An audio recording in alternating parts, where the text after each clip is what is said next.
So here we are. I try to do it as quickly as I can. Wrap up the last 3 days of conversations here. Uh, there are three levels of conversation, I think. One is at the really top 40,000 feet policy.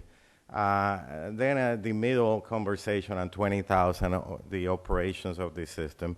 And then at the very basic level of the people that are working in the system and what they need to do to make the system better. So it's kind of interesting that we ended with Jonathan, which I think bring it to the full circle. I started with Henry VIII and make the point that at least we're not getting our head chopped. I have had my head chopped around in this building a few times, but I'm still alive. So that's a hell of a lot of progress from my perspective. But obviously, there is still a bunch of challenges, and John Gross, look at the whole picture in the country, the challenges in Colorado, Florida, Maryland, the whole issue of more collateral consequences when somebody gets convicted or actually charged with a crime and what that means. And the system, in a sense, is under a lot more pressure, even though we have made a lot of progress.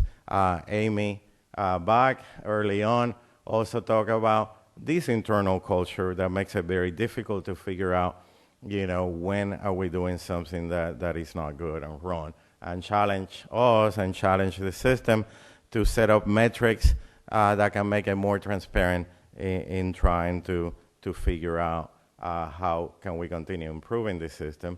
And Rodney Ellis talked about the political fights. And at the end of the day, a lot of these things that happen in this building really makes no sense, honestly. And if you've been around, you know what I mean. It's all cutting deals. And cutting deals sometimes among people that do not understand what each other are doing. But I need to trade this for that. He talks about when he was the chairman of finance and how important that was to do that. So the takeaway from the 40,000 feet, I think, is that you really need the involvement of different type of people with different energy levels and different ways of looking at reality to make things happen. You need some appreciation for the history of where we are and where we are today and the improvement that we have made, but you need new energy to push for the next set of changes, and that's where we have, honestly, younger people like Amy, people that are trying to change the culture by training, like Jonathan just talked about, and the work that John is doing nationally with the national organization. Then we move for the 20,000 feet, and it's the operations. We heard from the Bell County delegation how maybe a simple change in the operations by looking at the software, just meeting, looking at the process, can make things a lot better, don't cost you a lot of money, and can move the ball at that operational level. Tim Mary, very passionate case for why we're locking people up because they cannot pay a fee to get out, and why we need to improve the pretrial services, because at the end of the day, that is consuming a lot of the jail space, costing the counties a lot of money, and ultimately a defendant that is locked up in jail awaiting a trial would do a lot worse, period, no matter what. Norm Lefstein, good old buddy from the Right to Counsel Committee, he always been passionate about the issue of caseload and excessive caseloads. And it's impossible for the nuts and bolts of the system to work unless people can manage the caseload, and there are some ethical issues about having excessive caseloads that should be recognized. And he came up today, first time I hear this, with his radical solution.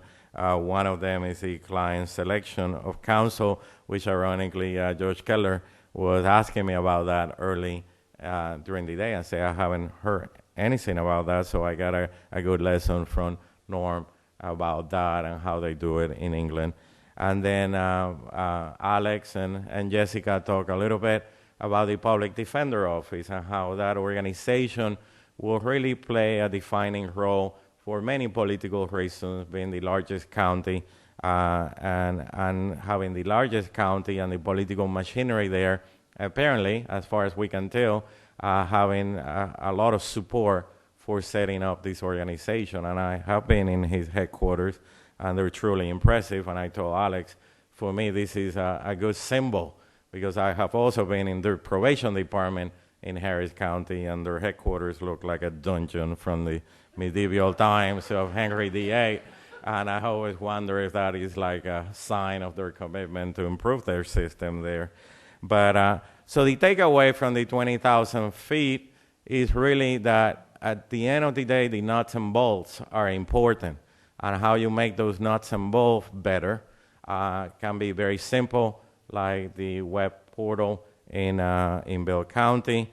Can be a little bit more complicated because it requires bill reform or reform of excessive caseload. It can be a very well-designed system like the Public Defender Office.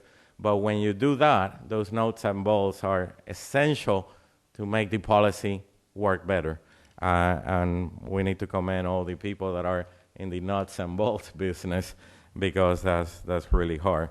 At the ground level, then, we heard from Jeff Blackburn, Andrea March, and Justice Brian Quinn about the whole issue of performance guidelines. And this is where the people that are in a day-to-day business of dealing with a defendant, going to jail, taking those calls, having the excessive caseloads, and so forth, need to have a push, need to have a benchmark that they can also use, like Blackburn said, to have the backbone stiffener, that's what he called it, or to look at their a mechanism for self-training, a mechanism for self-evaluation, and then all these also relate to the work at the appellate level that the judge talked about. And then book files talk from a very personal level. Do you go there in Christmas and visit the family of the defendant in jail like he likes to do?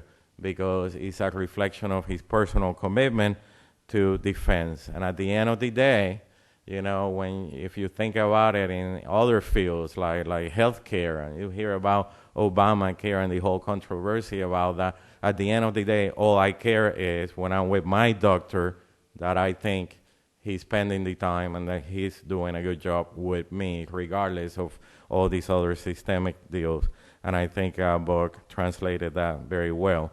So the takeaway from that is that at that individual level, we can never forget that there are people in the trenches that are working hard, that all this high-level conversation might be fun for a day like today to be involved, but after they walk out of here, they have to go to that jail. They have to go and talk to people that are in trouble with the law, might be in trouble personally because of their lifestyle and ways of living, and how can that person help this person in trouble. Do that is a key to all that. So I think when you tie the three levels, this is what makes this system works. I'm glad I don't have Henry VIII to mess around with anymore.